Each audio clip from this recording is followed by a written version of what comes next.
Greetings children. In our last video we studied about the lab preparation of ammonia. Ammonia is industrially a very important compound because it is used for making fertilizers. So today we are going to study about the industrial preparation of ammonia. Now industrial preparation of ammonia refers to the large scale preparation. When we are preparing ammonia on a large scale, then that is referred to as industrial preparation of ammonia. The process is named after a scientist and it is known as Haber's process. Haber's process. Now the reaction involved in this process you have studied in class 8 as well as class 9. But today we are going to study exactly in detail how is this process carried out. The reaction which is involved in the preparation is that 1 volume of nitrogen combines with 3 volumes of hydrogen. The reaction is reversible and it results in the formation of 2 volumes of ammonia, and the reaction is exothermic. So what you notice over here is that we take nitrogen and hydrogen in the ratio of 1:3. You will also notice that the reaction is reversible, the reaction is exothermic, and it proceeds with a decreased volume. Decreased volume means in the reactants we have a total of 4 volumes and in the products only 2 volumes are being produced. So that means the reaction is proceeding with a decrease in the volume. There was a scientist called Le Chatelier. Le Chatelier, he had studied these equations which are reversible and exothermic, and according to him the forward reaction, this is what is indicating the forward reaction, and ammonia breaking down into nitrogen and hydrogen is the backward reaction. So according to Le Chatelier, such equations will be forwarded, or the rate of forward reaction will be faster if the temperature is kept low, and the pressure is kept high. So after a number of hits and trials, the optimum temperature was taken to be 450 to 500 degrees. And the pressure was optimized at 200 to 900 atmospheres. How was it optimized and why was it optimized this much? We will talk about this. The catalyst was also used, which was a finely divided iron powder, and there was a promoter called molybdenum. Promoter is a substance which promotes the activity of the catalyst. Whatever the catalyst is doing, the promoter helps it to do better. All right. So if actually molybdenum is very less available, and that is why very expensive also. So in place of iron and molybdenum, the combination of this, we can also take oxides of metals. For example, iron oxide Fe2O3 can be taken as a catalyst, and the promoters will be K2O and Al2O3. These will be the promoters. So we have an option in case molybdenum is not available, so we can take this combination also. Alright, so anyway, the temperature required is this, pressure is this, and this is the catalyst and the promoter. Now we have to be very, very careful when nitrogen and hydrogen are allowed to mix with each other. In fact, when the combination of these is allowed to enter into a container which contains the promoter and the catalyst, because the catalyst and the promoter, this combination is very, very sensitive, and if it will contain any kind of impurities, then the catalyst is likely to be poisoned. Poison means it becomes inactive. It will not do what it is supposed to do. So that is what we have to keep in mind. The impurities which are generally coexistent with nitrogen and hydrogen are carbon monoxide, carbon dioxide, and H2S. So these are the impurities which are likely to poison the catalyst. So we have to be very, very careful. Now before I explain you the entire process, I will just quickly tell you about the flow chart of the Haber's process. In the Haber's process, the nitrogen, as I have already told you the proportions, okay, I'll write down 1 volume of this and 3 volumes of this. Nitrogen and hydrogen are allowed to enter into a chamber, I will call it A. A is the compression tower or the compression pump. So the required pressure this pressure will be built up in compression pump. And then from here, after the pressure has been built up, it will move on to the next chamber, which is known as electrically heated catalytic chamber. Electrically heated. So why I am telling you this name, it may also be called as heat exchanger in certain books. But there are two purposes which are being served over here. Chamber. One, we are providing the required heat, and one, the exposure to the catalyst. After this, the gases are passed to another chamber which is known as condenser. C is condenser. I will tell you about the purpose of each one of them. It is fitted with cooling pipes. And then of course we have the collection tower, where the ammonia produced is collected.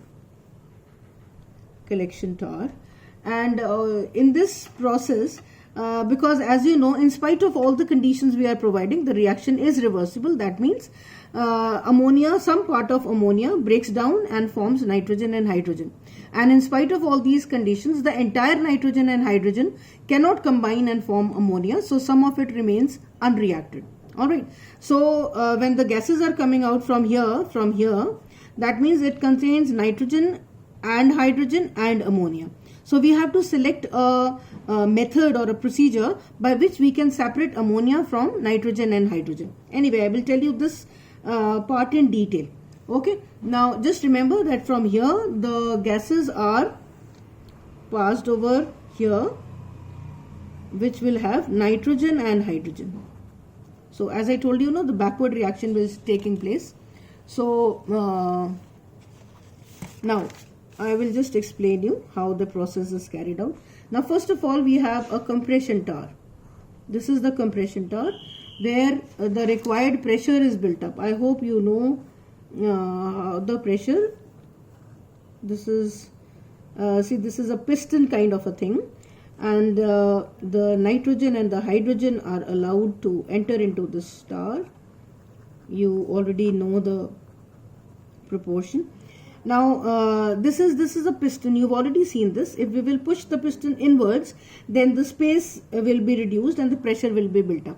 So anyway, this is mechanically done with the we just fix the pressure to be within.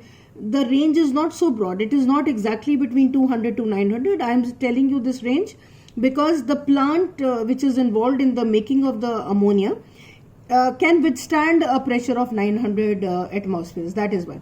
Otherwise, the pressure is kept anything between 200 to 300 atmospheres only. Alright. Now, this nitrogen, as I told you, we have to be really careful about the impurities. They should not go into it. So, this nitrogen is obtained by the fractional distillation of liquid air. So when we do the fractional distillation, all other proportions, all other components of the air are removed and only nitrogen is left. And hydrogen is also obtained by, you've already studied the process, Bosch process. So hydrogen is obtained by Bosch process, and this is obtained by fractional distillation of the liquid air, so that the impurities are gone. Okay, so the catalyst is prevented from getting poisoned. And remember, this is in a higher proportion. This is in the ratio of 1:3. So anyway, so we allow them to enter into the compression tower. The required pressure is built up. After the pressure is built up, we allow it to go into the next tower, which is known as electrically heated.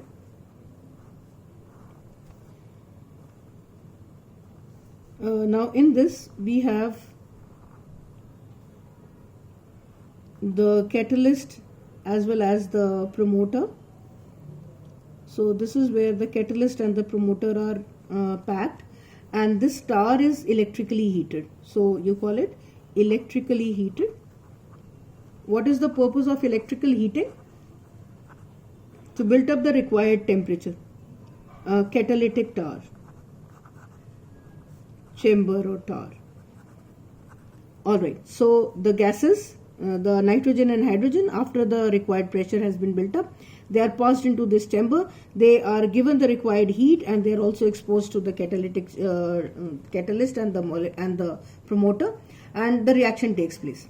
Now from here, as I told you, from this chamber, ammonia, which has been formed by the combination of nitrogen, hydrogen, unreacted nitrogen, unreacted hydrogen, as well as, because the backward reaction is still going on, so whatever ammonia has decomposed into nitrogen, hydrogen, all these gases are coming out. So now the most important thing is that we have to separate ammonia from nitrogen and hydrogen. Okay, now there are two methods by which they can be separated.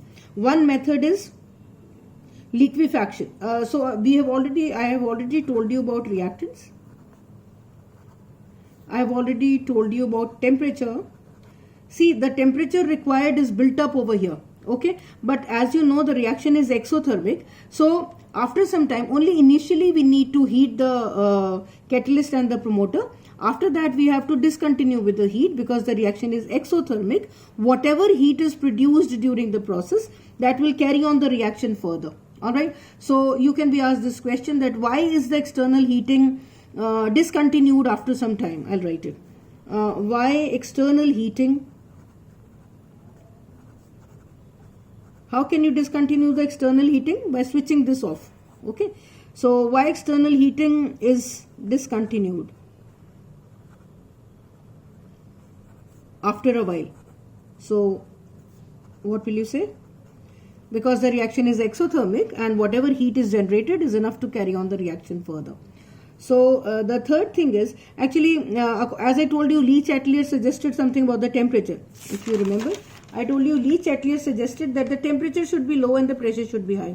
But if the temperature is kept too low, if it is, let me tell you, if too low, I'm talking of temperature, then the rate of reaction is also low. Rate of reaction is also reduced. If the rate of reaction is reduced, the production of ammonia will also be less. Production of ammonia will also be very less. Okay, so that is why we keep the temperature to a little high so that the rate of reaction is good and the production of ammonia is high. But at a higher reaction, the backward reaction also takes place. Ammonia also decomposes into nitrogen, hydrogen. Fine, we accept it because the rate of production of ammonia is also good enough. And another thing is, we will talk about pressure. According to Le-Chatelier, the pressure has to be high. Now, if the pressure is increased too much, then this plant where the whole process is going on, plant cannot withstand such a high pressure. Cannot withstand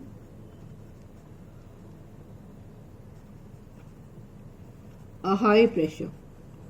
So what happens is that these cylinders and the pipes, they begin to burst. So in order to avoid that, the pressure is also optimized to 200 to 900. But at that pressure, the backward reaction also takes place. So that is what I told you. In spite of all these conditions, the backward reaction does take place. So the temperature cannot be too low because the rate of reaction will be less. The pressure cannot be too high because the plant cannot withstand a high pressure. So I hope you have understood about the temperature and the pressure. So we were talking about that since three gases are coming out, we have to think of a procedure to separate ammonia from nitrogen and hydrogen. Now there are two ways to separate ammonia from nitrogen and hydrogen. One method is liquefaction. Liquefaction is actually the temperatures at which ammonia and nitrogen and hydrogen can be liquefied are far apart from each other. Ammonia, for example, can be liquefied very easily. Easy to liquefy. Important thing to note. Ammonia is easy to liquefy. It liquefies at a temperature of minus 33 degrees Celsius at 8 atmosphere pressure. Alright. And at the same time, nitrogen will liquefy at minus 196 degrees Celsius and hydrogen will liquefy at minus 253 degrees Celsius, and this temperature is relatively difficult to obtain. Difficult to obtain such a low temperature. So one method by which ammonia can be separated from nitrogen and hydrogen is liquefaction, and the second method is dissolving in water. Dissolving in water. I've already told you ammonia is very highly soluble in water. Do I need to repeat? Okay, 1 volume of water dissolves 702 volumes of ammonia, while nitrogen and hydrogen are almost insoluble. They have very poor solubility. Alright, so these are the two ways by which we can separate ammonia from nitrogen and hydrogen. Knowing this fact, coming back to the plant, so ammonia, nitrogen and hydrogen are coming out. So what we do is we allow them to get into a condenser. Okay, this for example, suppose this is the condenser. There are some cooling pipes over here. This is a cooling pipe. Why do you think there are so many turns in this pipe? Why? Because the longer it stays in the condenser, this is a condenser, and it is maintained at you already know it, the required temperature is minus 33 degrees and the pressure required is 8 atmosphere. So that all those conditions are created over here. So only ammonia will be liquefying at this temperature and pressure, while nitrogen and hydrogen will not. Okay, so these are the cooling pipes. So yes, I was asking you the question why there are so many turns over here. To increase the surface area. Cooling pipes, I hope you will remember, increases the surface area. That is why there are so many turns. So then we have a collection tower. Okay, this is where liquid ammonia will fall down. Liquid in the liquid state. Liquid ammonia is produced and there is an outlet which is controlled, and whenever required you can take it. Now what happens to these nitrogen and hydrogen? This nitrogen and hydrogen which could not be condensed, they are again sent back into the electrically heated catalytic chamber, and there is a small pump attached over here which will again, I am just writing P for pump. A small pump is attached over here which will again build up the required pressure, and only nitrogen and hydrogen, these two gases will get into the electrically heated chamber once again. The pressure is built up, the heat is there, the catalyst is there, so the entire procedure is once again given. Again nitrogen and hydrogen will combine, form ammonia. Ammonia will be separated like this, and nitrogen hydrogen will again come back. So this process goes on. A quick revision of what we've done: we allow nitrogen and hydrogen to go into a compression pump where the pressure is built up. Then they are allowed to get into electrically heated catalytic chamber where the temperature is there, the catalyst and the promoters are also there. The reaction takes place, and ammonia, nitrogen and hydrogen, these gases come out.